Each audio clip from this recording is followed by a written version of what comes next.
Hello everyone, welcome back to my F1 diary. I am exhausted from waking up at 6 a.m. for the qualifying and race this weekend, but you know what? It was worth it. But before we get into the nitty-gritty of those, I wanted to quickly go over the liveries from this weekend.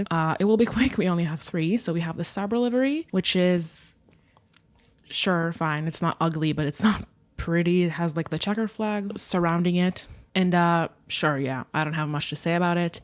Then we have the Williams livery, which isn't my favorite, but it, again, doesn't look bad. I like the kind of rainbow outlines it has, but I do like more color on a livery than just mostly black. And last but definitely not least, my favorite livery of this weekend and maybe this entire year, to be honest, is VCarb's livery. It's holographic. It looks just fucking amazing. Yeah, I mean, it speaks for itself. It's pretty great. So yeah, Vegas was a good race, honestly, but I think we can all agree that the highlight of this weekend was the qualifying, because for the first time ever, we had a wet quali session in Vegas, which, I mean, isn't that crazy? It's the end of November and it's only our 3rd year in Vegas, but it's pretty different from other circuits in wet conditions because, well, it's a night race or night session. So definitely the first wet night session I've ever seen. I don't know if there has been many like that. And it is also very cold. So the track doesn't dry very quickly because obviously there's no sun and it's cold. And also because the track itself is cold, the drivers don't have to worry about overheating their inters or wets, which was incredible because then, well, we got to see the full wets in use like this. I've never seen them like in these conditions like this. That was incredible. And they just had to go old school style, just doing lap after lap after lap after lap on the same tires. It was really, really fun and exciting to see. It felt like it was everybody's game, which is part of what I love about wet sessions, but obviously also what kind of stresses me out about them.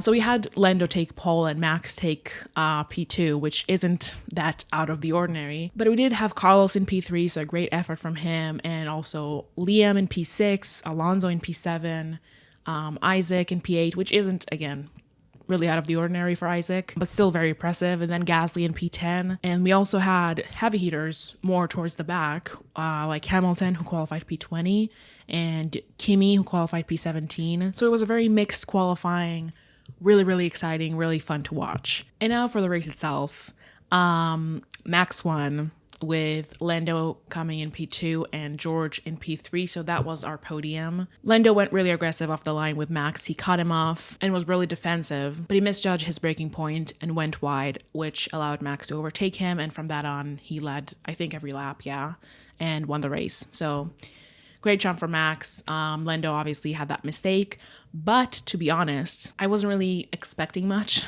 this weekend because, I mean, let's admit it, Lando was on pole probably purely because it was a wet session, because in dry conditions, the McLaren are not too great in Vegas. It really just doesn't suit the McLarens. So even without that mistake, I'm not sure Lando could have hold Max. But then also, if he could have, at the end of the race, like 2 laps to the end, he was managing some sort of issue, which is still unknown to me because nobody bothered asking him that in the post-race interview. So, okay. But he had to lift and coast pretty heavily throughout those last 2 laps and lost like 15 seconds. So he would have lost the lead of the race at that stage too, which would have been a lot more devastating. And I mean, I was kind of nervous for him at those last laps. Thank God it was just those 2 last laps, because one more lap George would have probably got him. It's pretty similar to what happened in China, where he had the brake issue. And I think it was also George there who almost caught up to him, wasn't it? So twice now that happened, but thankfully he managed to get to the line before George could get too close. So I think P2 is where he would have ended regardless. And on the bigger picture, it's obviously a great result for him, outscoring Oscar, extending his championship lead, and losing the least amount of points to Max, who is still in championship contention, as the graphic and commentators make sure to remind us of every 5 seconds. So I'm really not disappointed with this weekend for Lando at all. And then George off the line got Carlos, and then with Lando's mistake, he also got Lando. And he was kind of close to Max a few times, but he couldn't really get him. He was managing a steering wheel issue. And then after Max pitted and came out of the pits like a second ahead of George. George really pushed and tried to get him, which pretty cooked his tires, so he fell off, and Lando was able to overtake him with newer tires and better pace overall. So yeah, that was our top 3, and the podium was great. But before the podium, they do the post race interview in front of the famous fountain in Vegas. Can't remember its name now. So they have to drive there. And this year, it was a pink Lego car driven by Terry Crews. Iconic. They had like Lego sunglasses and like a Lego miniature of the track with like a Red Bull first, a McLaren second, and a Mercedes third. Really, really cool. They messed around with all of that stuff.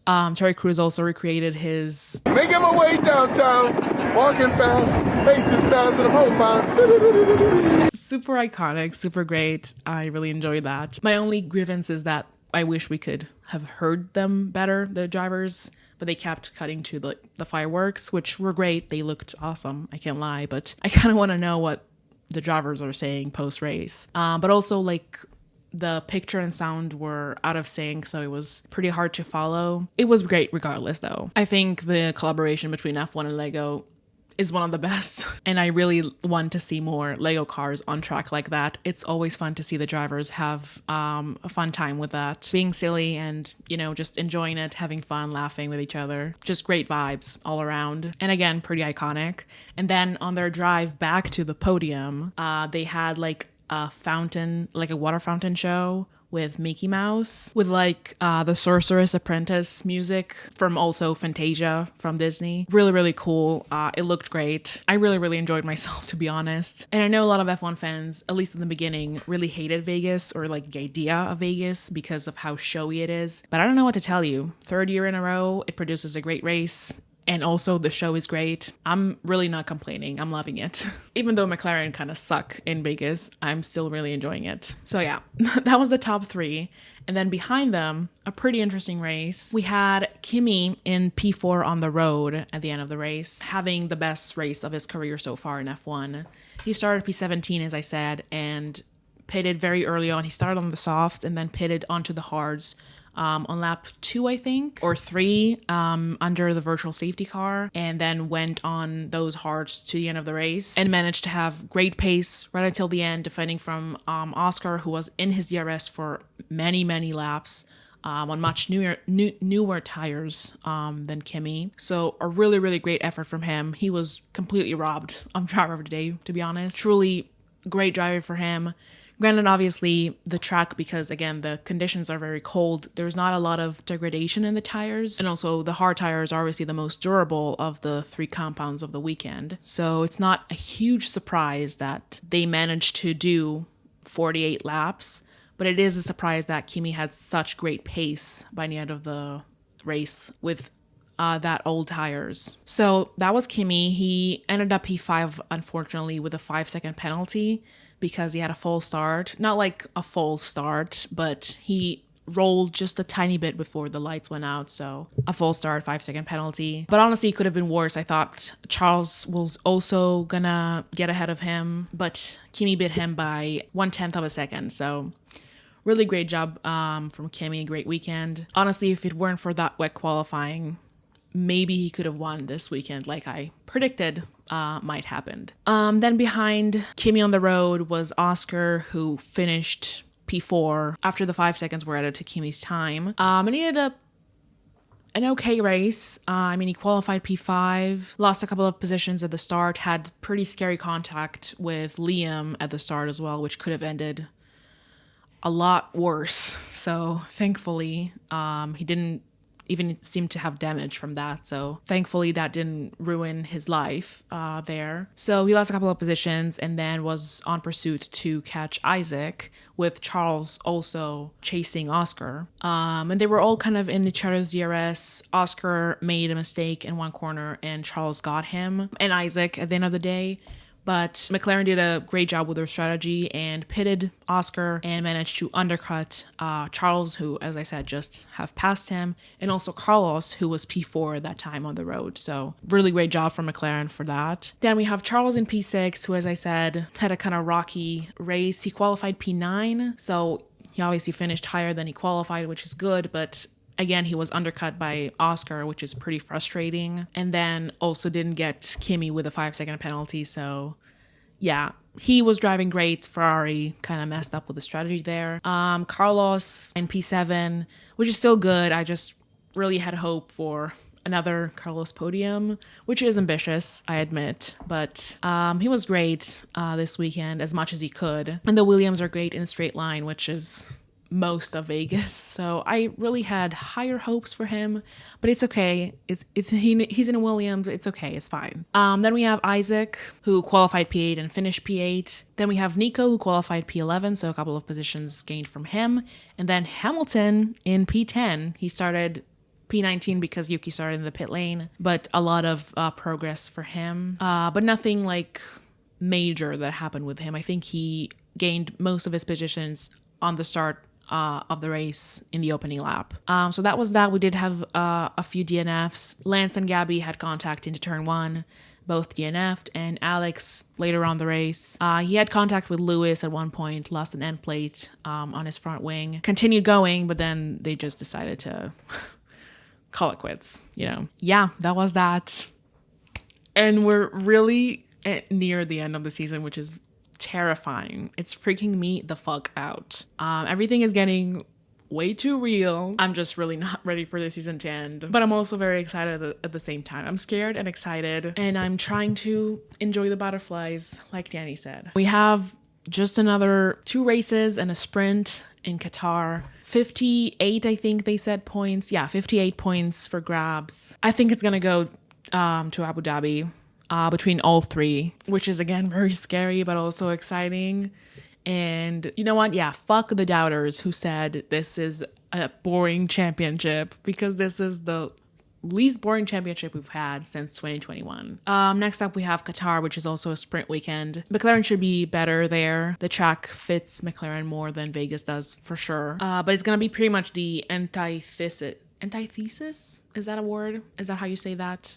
It's going to be the complete opposite of Vegas, in my opinion, both in terms of the track layout and also the weather. And also with the tire degradation this weekend, or this race, we didn't see much of that. But next week, the FIA actually restricted the amount of laps you can do on a tire, 25 I think it is, across the entire weekend, which is something we previously had in 2023, which I'm not sure why they're bringing back, because last year we didn't have that. I guess it's going to be, very uninteresting, because you pretty much know when everyone needs to pit. So we'll see how that works out. I really hope I didn't forget anything. Again, I'm pretty tired and filming this pretty much right after the race. A little bit delirious. And also, obviously, the results are still provisional. So if anything changes,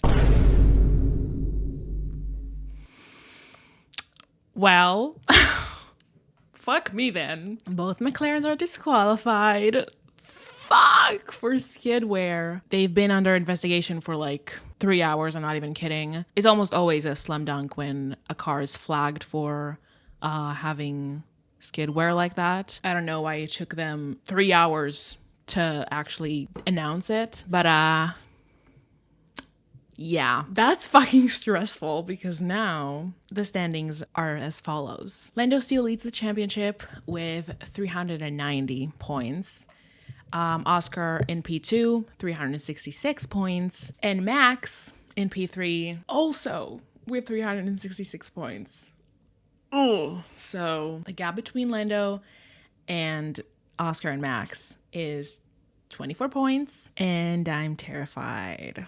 I am terrified. And I'm gonna fucking kill McLaren, because this is a huge, huge fuck up from them. I'm angry. My stress ball is being used today, okay? Honestly, devastating. And the amount of wait that we had to wait for like it to be announced officially was torturous. But the good news are that George is promoted to P2. Kimi is promoted to P3 on the podium. Charles is going up to P4, Carlos P5, Isaac P6, Nico P7, Lewis P8, and then the 2 Haas cars, Esteban and Ollie, are P9 and P10. So sure, I mean, I'm trying to look at this in a positive light, but it's hard. So I'm pissed off. Anyways, see you next week.